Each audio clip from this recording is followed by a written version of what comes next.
الحقوا يا جماعة، بجد فكرة عبقرية جميلة جدا. خدي فكرة واعمليها الغدا بكرة. سهلة وجميلة واقتصادية وفرطت كتير. كل ده من كام حتة بانيه كده. نص عندك بانيه ماشي، ربع كيلو بانيه ماشي زي الفل. عملت معانا صوابع فراخ مقرمشة وكريسبي في منتهى الجمال، مع شوية سلطة او صوصات بقى وسندوتش، وعيش حياتك يا معلم. يلا ندخل في الموضوع على طول ونشوف الحلاوة والجمال ده عملناه ازاي، اللي ما خدتش وقف ولا فرهضة في الحر ده، وطلعت معانا كده ازاي. يلا بينا على الحلقه. بصوا يا جماعه، ده نص كيلو صدور فراخ، اللي هو نص كيلو بانيه زي ما بنقول بالمصري عندنا.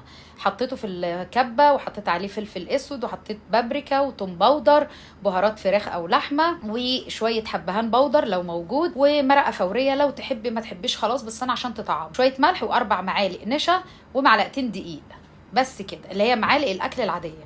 وهبتدي بقى اضرب الكلام ده كله مع بعضه في الكبه. ما عندكيش كبه بتاعه التوابل الصغيره، خدي حته بحته، الفراخ سهله جدا في الفرم فيها. هنزل بقى كمان بمعلقه زيت كبيره حلوه كده، هتسهل معايا في الفرم. وهضرب ضرب متقطع عشان مش عايزه الفراخ تبقى عجينه، عايزه فيها قطع فراخ صغيره كده. طلعت معايا بالمنظر الجميل ده. هشغلها بايدي كده وامكس بقى كده كل المكونات مع بعض. بوريكم انا قطع الفراخ انها مش عجينه خالص. وهحط بقى كمان معلقتين بقسماط، او اللي هو الايه الكريسبي من عند العطار، دي بتبقى حلوه، بتديها قرمشه حلوه قوي. شوفوا بقى النص كيلو بقى فرط قد ايه، وطعمها كلها فراخ والله يا جماعه. هتدوقوها وهتعرفوا ان شاء الله، لما تجربوها هتدعوا لي وهتعجب ولادكم جدا. من الاكلات التيك اواي السريعه. جبت بقى حاجه كده زي بلانش او اي حاجه، وعليها كيس بلاستيك، اللي هو السندوتشات العاديه، وقطعته كيس السندوتشات. وهبتدي بقى احط بقى العجينه بتاعتي دي، زي ما قلت لكم، ضرب متقطع. مش عايزه الفراخ تبقى عجين، عايزه احس بطعم الفراخ. وهبتدي بقى افردها بقى كده في الكيس ده، واسويها كلها. اعمل على شكل مستطيل بقى، وابتدي اقطع. تعملي الشكل اللي انت عايزاه، عايزه تعمليها مثلثات، تعمليها دواير، تعمليها صوابع، براحتك. انا قلت اعملها صوابع تبقى حلوه كده، عشان تتاكل كده، تبقى ايه، اصابع بقى الدجاج المقرمشه بقى. عايزين تقولوا دواير بقى او راس الدجاج المقرمشه، براحتكم. هجيب السكينه وابتدي اقطع قطع خفيف كده، احدد مكان الصباع بس. واحط كيس تاني واسيبها في الفريزر مده ما تقلش عن ساعتين 3. طلعت معايا بالمنظر ده. هعيد عليها تقطيع بالسكينه تاني. طبعا الصابع دي كانت كبيره قوي، انا اول دفعه عملتها لكم طوال، وبعد كده ايه، بقيت اقسم الصابع على 2. بس والله يا جماعه طعمها جميل جدا، حتى الولاد وزوجي بيقولوا لي ده طعم الكفته. زيت سخن بقى، لازم يكون سخن يا جماعه. وانزل بقى بيها وهي تكون متلجه، ما سيبهاش تفك، هتفك معاكي هتبقى مفروم. وهنزل بقى في زيت سخن وهي ساقعه كده، وانزل مجرد ما تبتدي تاخد لون من تحت، ابتدي هدي النار بقى عشان اضمن انها ما تتفرفتش. ادي بقى الصوابع اللي انا قسمتها نصين، حطيت شويه في الاير فراير، وظبطت بروجرام الفراخ، وهخليها تتعمل بقى ايه، هيلسي بقى او دايت شويه. مش مهم بقى معلقه الزيت اللي احنا حطيناها في النص، احنا كده كده لينا ايه، حاجه لازم كده يكون فيها فات بسيطه كده.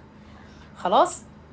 بعد ما خليت النار متوسطه كده، اما خدت لون، ابتديت اقلب على الناحيه التانية، وعلي النار اخر حاجه، عشان تعليه النار دي هتخليها تنطر الزيت الزياده اللي فيها وما تبقاش شاربه زيت. وطلعتها على ورق زبده. وهعمل بقى الدفعه التانية، الصوابع الصغننه الحلوه اهي. وهكذا تكوني بقى محضره سندوتشات فينو او سندوتشات عيش بلدي بقى، عليهم جرجير او سلطه او شويه صوصات، وحطي واعملي. جميله جدا. شوفوا نص كيلو فرط معايا قد ايه. ما شاء الله، احنا 4 افراد، اكلهم وشبعهم بسم الله ما شاء الله بالف هنا. كل واحد والله اخد حوالي 6 صوابع يا جماعه. يعني طلعت كام؟ طلعت حوالي 4 في 6 ب 24 صوابع. جميله جدا جدا، يعني مغذيه وحلوه. عايزه تعملها جنبها طبق مكرونه، براحتك. اللي انا بعمله ده مايونيز، ما كانش عندي كاتشب، فكان عندي صوص البرجر اللي هو البيك تيستي، وحطيتهم على بعض، وده ميكس جميل يعني. خلاص. ادي بقى اخر دفعه، هطلعها. لازم تعلي النار في الاخر عشان تنطر الزيت الزياده، تطرد الزيت الزياده من الصوابع. خلاص كده. وما خدتش زيت كتير، يا دوبك بس ارضيه الصينيه تكون فيها زيت وخلاص. ادي بقى صوابعنا الجميله، عامله زي الكفته ام رز، بس مش طعم كفته ام رز، هي شكلها جميله جدا وهايله. ممكن تقصقصيها كده بالمقص وتحطيها على مكرونه وايت صوص، تبقى فكره برضو. ممكن برضو تقصقصيها بالمقص كده وتعمليها على بيتزا، تبقى كحشوات تحفه جميله. خدي فكره واعمليها الغدا بكره، والصيف مش عايز وقفه ولا فرهضه ولا حر، وبعدين مش عايز اكلات دسمه ولا تقيله عشان ما تحماش على الصدر. يلا بقى اعملوها، ومستنيه كومنتاتكم، واستنوا اما نطلع بقى كمان اللي في الاير فراير ونشوف شكلها عامل ايه قبل ما اختم معاكم. اهي بصوا عامله ازاي، جميله، تحفه والله، ولونها حلو جدا. هي انشف شويه من التانية، بس من جوه طريه والله قوي. يا دوبك الكفر ناشف شويه، لكن هي من جوه زي العسل. بوريكم قطع الفراخ عشان ما تهرسوهاش، تخلوها عجين، مع المايونيز بقى ونقطه مقطمه من دي كمان. يلا بألف هنا وشفا على اللي هيعملها واللي أكلها. وما تنسوش تدعوا لإخوانكم ربنا ينصرهم ويحفظهم ويشفي صدور قوم المؤمنين. والسلام ختام.